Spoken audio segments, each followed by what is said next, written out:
오늘은 마태복음 10장 24절부터 33절까지의 말씀을 함께 나누어 보도록 하겠습니다. 마태복음 10장 24절부터 33절까지의 말씀을 제가 봉독해 드리겠습니다. 제자가 그 선생보다 또는 종이 그 상전보다 높지 못하나니 제자가 그 선생 같고 종이 그 상전 같으면 족하도다. 집 주인을 바알세불이라 하였거든 하물며 그 집 사람들이랴. 그런즉 그들을 두려워하지 말라. 감추인 것이 드러나지 않을 것이 없고 숨은 것이 알려지지 않을 것이 없느니라. 내가 너희에게 어두운 데서 이르는 것을 광명한 데서 말하며 너희가 귓속말로 듣는 것을 집 위에서 전파하라. 몸은 죽여도 영혼은 능히 죽이지 못하는 자들을 두려워하지 말고 오직 몸과 영혼을 능히 지옥에 멸하실 수 있는 이를 두려워하라. 참새 2마리가 한 아사리온에 팔리지 않느냐. 그러나 너희 아버지께서 허락하지 아니하시면 그 하나도 땅에 떨어지지 아니하리라. 너희에게는 머리털까지 다 세신 바 되었나니 두려워하지 말라. 너희는 많은 참새보다 귀하니라. 누구든지 사람 앞에서 나를 시인하면 나도 하늘에 계신 내 아버지 앞에서 그를 시인할 것이요 누구든지 사람 앞에서 나를 부인하면 나도 하늘에 계신 내 아버지 앞에서 그를 부인하리라. 아멘. 예수님은 제자들 중 12명을 택하여 사도로 세우시고 천국 복음을 전파하게 하시면서 그들이 일해야 할 영적 추수밭의 상황은 마치 양을 이리떼 가운데 보내는 것과 같이 많은 어려움이 있을 것임을 미리 알려주셨습니다. 그리고 복음을 전하는 자들이 당하게 될 일들을 구체적으로 알려주셨는데 공회에 넘겨질 것이며 세속의 정사와 권세들로부터도 재판을 받고 박해와 죽임을 당할 것이라고 하셨습니다. 심지어 온 세상이 나를 버려도 끝까지 내 편이 되어줄 것이라 여기던 가족들마저도 핍박을 하고 그들로부터 미움을 받게 될 것이라고 하셨습니다. 그런데 이런 핍박과 환난은 하루 이틀 잠시 닥치고 그치는 것이 아니라 지속적으로 닥칠 것이기에 끝까지 인내하라고 하셨습니다. 믿는 자는 끊임없이 닥치는 이런 환난과 고난을 끝까지 인내하는 과정을 거쳐서 마지막 영생에 이르게 될 것이며 누구도 이 길을 비켜갈 수 없다고 하셨습니다. 이처럼 핍박과 환난을 인내한다는 것은 핍박을 굳이 피하지 않고 순교하기까지 제자리에서 믿음을 지키는 것일 수도 있으나 핍박을 피하여 다른 곳으로 옮겨가는 것을 금하지는 않습니다. 각자 하나님의 인도하심을 따라 남든지 피하든지 할 것이며 다만 핍박을 피하여 다른 곳으로 옮겨가는 일을 통해서도 하나님의 놀라운 뜻과 계획이 이루어질 수 있다고 알려주셨습니다. 핍박을 피해 옮겨 다니는 것이 오히려 가는 곳마다 복음을 전하는 계기가 되어 천국 복음이 땅끝까지 널리 전파되는 것을 촉진하게 될 것이라고 하셨습니다. 그리고 주님의 재림 때까지 교회는 이런 고난의 길을 걷게 될 것이라고 하셨습니다.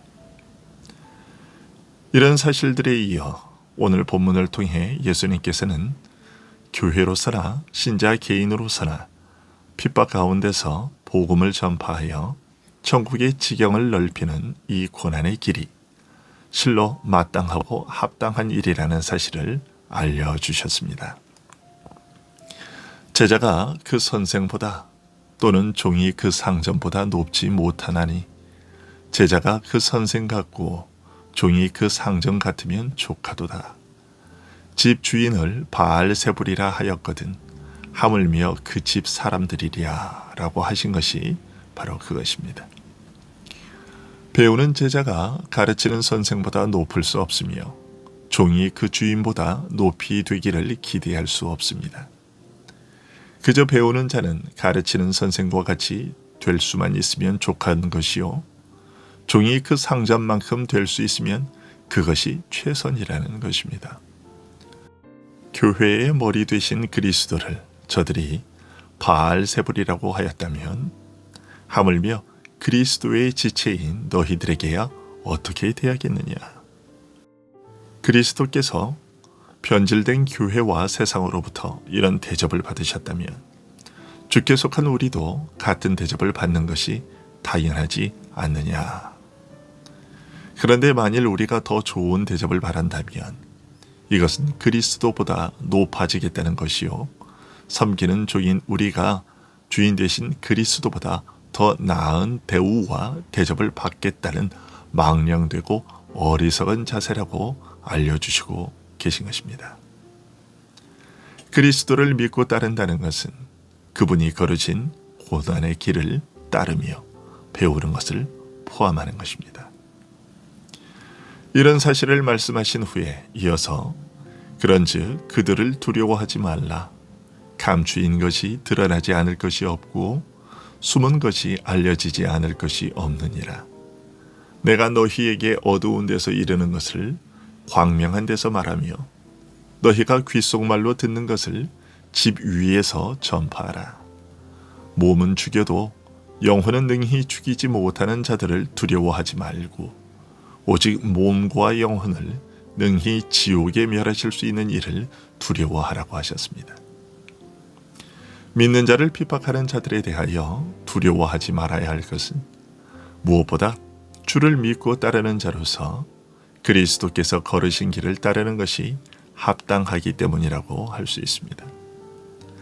참으로 옳고 합당한 길을 걷는다면 이를 방해하고 핍박하는 자들을 두려워할 필요가 없는 것입니다. 그러나 예수님께서는 우리가 저들을 두려워하지 말아야 할 더 깊은 이유들에 대하여 이렇게 알려주셨습니다. 지금까지 감춰져 온 것들이 장차 명백히 계시되고 알려질 것이니 내가 지금 너희에게 어두운 데서 이르는 것을 너희는 환한 데서 말하며 지금 귀로 듣는 것을 집 위에서 널리 선포하라. 하나님께서 만세전에 미리 정하신 것이요 지금까지 감춰져 왔던 복음의 비밀을 성령으로 계시하시는 때가 이를 것이라는 말씀입니다. 사실 그때는 이미 시작되었지만 아직 온천하에 밝히 드러낼 때가 아니기에 지금은 내가 어두운 데서, 즉 비유와 표적을 통해 간접적이고 우회적으로 말하거나 보임으로써 한편으로는 알리는 동시에 다른 한편으로는 숨기기도 하지만 그러나 때가 되면 너희는 내가 말한 이 복음의 비밀을 환한 빛 가운데서 밝히 명백하게 말할 것이며 너희가 지금은 가만히 귀로 듣는 이 복음을 지붕 위에서도 온 천하 모든 사람들이 다 보고 들을 수 있도록 널리 전파하라는 뜻입니다. 그때에는 하나님께서 친히 행하시는 이 일을 어느 세력이나 권세도 막을 수 없을 것이므로 복음을 핍박하는 자들을 전혀 두려워할 필요가 없다는 뜻입니다. 몸은 죽여도 영혼은 죽이지 못하는 자들을 두려워하지 말고 오직 몸과 영혼을 능히 지옥에 멸하시는 하나님을 두려워하라고 하셨습니다.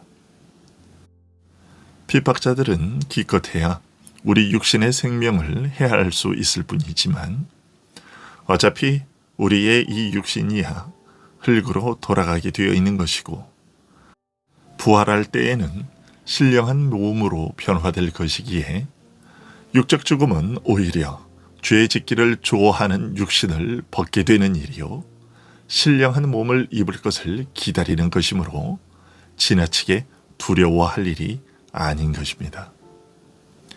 또한 겉으로는 핍박자들이 자기들 마음대로 행하는 것 같지만 실제로는 하나님께서도 허락하셔야만 할 수 있는 일이기에 우리를 핍박하는 자를 두려워할 필요가 없는 것입니다. 만일 하나님이 주를 위하여 목숨을 버리게 하시면 이 역시 주님의 고난에 동참할 자로 합당하게 여겨주신 것을 귀하게 여기며 감사할 따름이고, 이렇게까지 주를 따르게 하신 일을 감사하며 찬송할 일인 것입니다.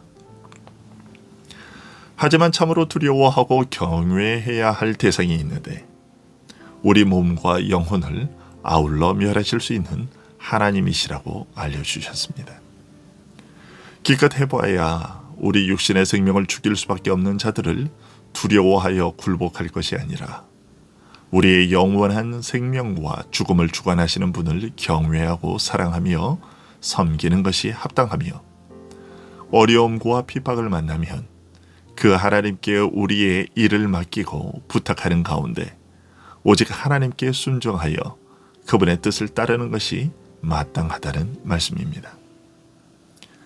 그리고 이런 환난과 핍박, 목숨의 위협 앞에서 나를 온전히 하나님께 부탁하는 믿음이 참으로 지혜롭고 안전한 이유에 대해서는 이렇게 알려주셨습니다. 참새 2마리가 한 아사리온에 팔리지 않느냐. 그러나 너희 아버지께서 허락하지 아니하시면 그 하나도 땅에 떨어지지 아니하리라. 너희에게는 머리털까지 다 세신 바 되었나니 두려워하지 말라. 너희는 많은 참새보다 귀하니라. 하나님의 섭리가 광범하고 세심하다는 사실을 말씀해 주신 것인데요. 하나님께서는 천지 만물을 다스리시고 주관하시되 2마리에 한푼하는 하찮은 참새의 생사까지 간섭하십니다. 이러한 사소한 일조차 하나님의 뜻이 아니고서는 절대로 발생하지 않는다는 말입니다. 그렇다면 하나님의 아들을 믿고 따르는 신자들의 경우에는 하물며 어떠하겠느냐고 하십니다. 우리의 머리털 하나까지도 다 세신 바 되었다고 하십니다. 그 정도라면 우리의 일거수일투족이 하나님의 다스림과 간섭에서 벗어날 수 없는 것은 너무도 당연한 것입니다. 우리는 이처럼 광범하고 세심한 하나님의 다스림과 보살핌 속에서 살아가고 있습니다. 비록 끊임없이 환난이 닥쳐서 우리를 지치게 하고 곤비하게 만들어도 우리가 하나님의 이러한 세심한 보살핌과 보호 속에서 살아간다는 사실에는 변함이 없습니다. 그러므로 두려워 말라. 너희는 많은 참새보다 귀하니라. 세상의 참새를 다 합친다 하여도 한 사람의 영혼의 가치만 하겠습니까? 참새의 죽고 사는 것을 정하시는 하나님께서 어찌 그를 사랑하는 우리를 지극히 사랑하여 돌보지 않으시겠습니까? 그러나 이런 위로의 말씀 후에 엄중한 경고의 말씀도 덧붙이셨습니다. 누구든지 사람 앞에서 나를 시인하면 나도 하늘에 계신 내 아버지 앞에서 그를 시인할 것이요, 누구든지 사람 앞에서 나를 부인하면 나도 하늘에 계신 내 아버지 앞에서 그를 부인하리라. 믿는 자를 살기 등등하게 협박하는 분위기에 눌려서 믿음을 부인하는 자들에 대해서는 주님께서도 하나님 앞에서 그 사람을 모른다고 부인할 것이라고 하십니다. 하지만 목숨의 위협 앞에서도 죽으면 죽으리라는 믿음으로 주를 시인하는 자, 오직 하나님을 경외하여 그의 뜻을 따르는 사람에 대해서는 주께서 하나님 앞에서 그 사람을 시인할 것이라고 하십니다. 사람보다 하나님을 순종하는 것이 마땅하다고 담대히 고백하는 자에 대해서는 내가 너를 아노라고 하실 것이라고 말씀하십니다. 믿는 자에게 닥치는 환난이나 핍박이 목숨을 해치는 것만이겠습니까? 날마다 살아가기 위해 일터에서, 사회 속에서, 심지어 가정에서까지 따돌림 당하고 외면당하며 무시당하는 일이 있지 않습니까? 그들의 생각과 태도를 뻔히 알면서도 믿음을 지키고 주를 따르는 결정을 내릴 때에 작은 것에서부터 한평생 좌우할 중대한 일까지 포기하며 희생해야 하는 일이 한두 번이겠습니까? 온갖 모양으로 나를 몰아치고 위협하고 강요하고 설득하며 간곡하게 호소하는 유혹과 회유와 겁박을 날마다 받으면서 신자는 그 영혼이 지치고 쓰러질 지경이 아닙니까? 그러나 예수님께서는 우리에게 두려워하지 말라고 하십니다. 나를 이렇게까지 괴롭힐 수 있는 저 강한 자들을 두려워하지 말라고 하십니다. 하나님의 나라와 그 복음은 이런 것들에 전혀 구애받지 아니하고 오히려 이런 기회를 통해 더욱더 내 삶 속에서 더 크게는 땅 끝까지 그 지경을 넓혀갈 것이며 핍박자들은 기껏 우리의 육신을 해할 뿐이나 몸과 영혼을 아울러 멸하실 수 있으신 하나님께서 우리 머리털 하나까지 일일이 세시는 세심함으로 우리를 지키시고 돌보신다고 말씀하고 계십니다. 무엇보다 이 땅에서의 삶이 끝난 후, 아니 이 세상 자체가 끝난 후 주께서 영광 중에 임하시는 그날, 예수님께서는 나를 하나님 앞에서 아신다고, 내가 너를 아노라고, 이제는 슬픔과 눈물과 모든 수고를 그치고 편히 쉬라고 다독여 줄 것이라고 말씀하고 계십니다. 이것이 이 험악한 세상의 위협 앞에서도 우리로 하여금 믿음을 지키며 살게 하는 유일한 힘입니다. 오늘도 이 힘을 의지하여 믿음으로 하루를 살아가는 여러분들이 되실 수 있기를 간절히 소원합니다. 기도하겠습니다.